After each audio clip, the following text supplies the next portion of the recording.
tonight, the world stops. Two generations of footballing excellence, two completely different philosophies, and 90 minutes, perhaps more, to decide who walks into eternity and who leaves with the ultimate heartbreak. Welcome to the grandest stage in all of sports, the FIFA World Cup final. We are live. The atmosphere inside the stadium is absolutely electric, and you can practically feel the tension cutting through the humid night air. On one side, you have the standard bearers of modern, high-speed European perfection, Spain. On the other, the battle-hardened, emotionally driven giants of South America defending their crown, Argentina. This isn't just a football match.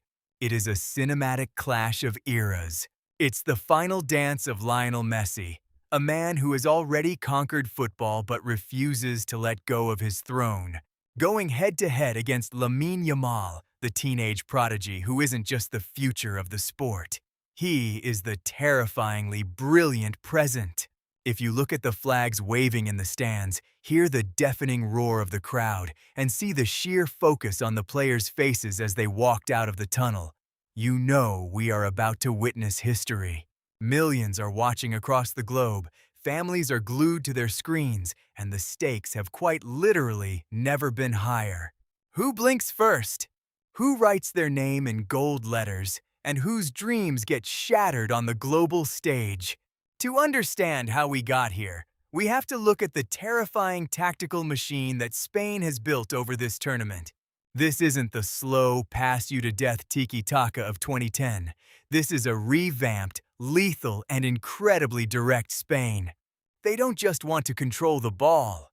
They want to hurt you with it.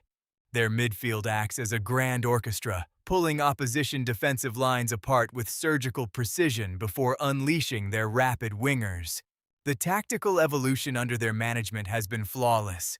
They have suffocated every single team they've faced so far, transitioning from defense to attack in the blink of an eye. The key to Spain's dominance lies in their structural flexibility. When they possess the ball, they stretch the pitch as wide as physically possible, forcing opposition fullbacks into isolated one-on-one nightmares. And at the heart of this strategy is their counter-pressing. The moment Spain loses the ball, they don't retreat. They swarm you like a pack of wolves, winning possession back in dangerous areas before your defense even has time to organize. It is exhausting to play against, and it requires absolute physical and mental perfection to break through. But if there is any team in the world that thrives under chaotic pressure, it is Argentina. The reigning champions didn't cruise through this tournament. They fought, bled, and scraped their way to this final just like they always do. Argentina's tactical identity is built on a foundation of fierce emotional unity and pragmatic defensive solidity. They are perfectly comfortable letting Spain have the lion's share of possession because they know exactly how to suffer as a unit. Their midfield is an engine room of pure grit, designed to disrupt, break up play, and transition the ball immediately to their talisman. Argentina plays with a low to medium block that constricts the space in the central areas of the pitch, effectively forcing teams to play wide and cross the ball into a box heavily guarded by absolute warriors. They invite you forward, making you believe you're dominating them, right up until the moment they pick your pocket and hit you with a devastating counterattack. It is a psychological trap, and they have mastered it over the last 4 years. The defining narrative of this entire final, the matchup that every single camera in the stadium is tracking, is the poetic battle between Lionel Messi and Lamine Yamal. It feels like a script written by Hollywood. On one hand, you have Messi, playing in what is almost certainly his final World Cup match. He isn't running as much as he used to, but he doesn't need to. He walks the pitch like a grandmaster analyzing a chessboard, waiting for the exact microsecond of defensive carelessness to deliver a pass that defies the laws of physics. His presence alone warps the entire Spanish defense. They have to commit 2 or 3 players just to monitor his zone, which inherently creates space for his teammates. On the flip side, you have Lamine Yamal, a kid who was literally a toddler when Messi was already winning Ballon d'Ors. Yamal plays with a frightening lack of fear. He receives the ball out wide, faces up some of the best defenders in the world, and just drives at them with blistering pace and mesmerizing footwork. Watching him cut inside on his left foot has become the most dangerous routine in international football. It is the ultimate passing of the torch, happening live, right before our eyes. When we break down the tactical individual battles, the game will likely be won or lost in the half spaces between Spain's attacking midfielders and Argentina's defensive screen.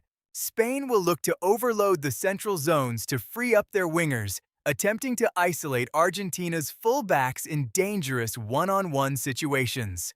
If Spain's midfield can successfully dictate the tempo and find those pocket passes between the lines, Argentina's center-backs will be forced to step up, leaving massive gaps behind them.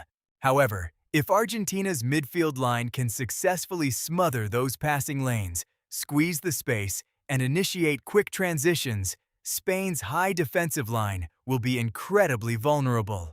Spain likes to push their defensive line almost to the halfway mark to sustain their press. But if a turned-over ball finds its way quickly to the Argentinian attackers running into open space, Spain could find themselves exposed in foot races they desperately want to avoid. Physical conditioning and squad depth will play a massive role as the minutes tick away. A World Cup final drains players not just physically, but emotionally. The sheer weight of expectation can cause heavy legs by the 70th minute. Spain has the advantage of a younger, highly energetic core that can sustain high-intensity pressing for long periods, but Argentina possesses an unparalleled mental resilience. They have been in these high-stakes, back-to-the-wall situations repeatedly, and they do not panic. The substitutions made in the second half will be critical. Spain will likely bring on fresh, direct runners to exploit a tiring Argentinian backline, while Argentina will look to introduce tactical discipline or explosive pace to maximize their counter-attacking output late in the game. Now, let's talk about the definitive prediction for this historic clash. This is a game that will not be decided by a blowout. It is going to be a chess match played at a brutal, unforgiving intensity. Spain will undoubtedly dominate the possession statistics, controlling the tempo and circulating the ball to probe for weaknesses in the albiceleste defense. They will look polished, dangerous, and structurally superior for large patches of the match. But finals are not won on statistics or aesthetic beauty. They are won in moments of pure, unadulterated genius and individual errors. Argentina knows how to survive the storm.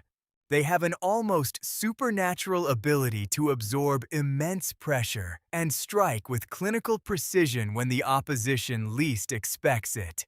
With the romanticism surrounding Lionel Messi's final stand, combined with Argentina's elite tournament mentality, they have a slight psychological edge in managing the immense anxiety of a final.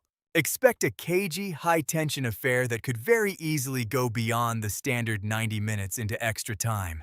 Ultimately, Argentina's lethal efficiency on the counterattack and their unmatched emotional grit will allow them to edge out Spain's youthful exuberance in a thrilling, heart-stopping finish to secure back-to-back world titles. The players are taking their positions.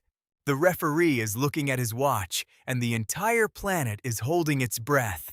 The talking is officially over.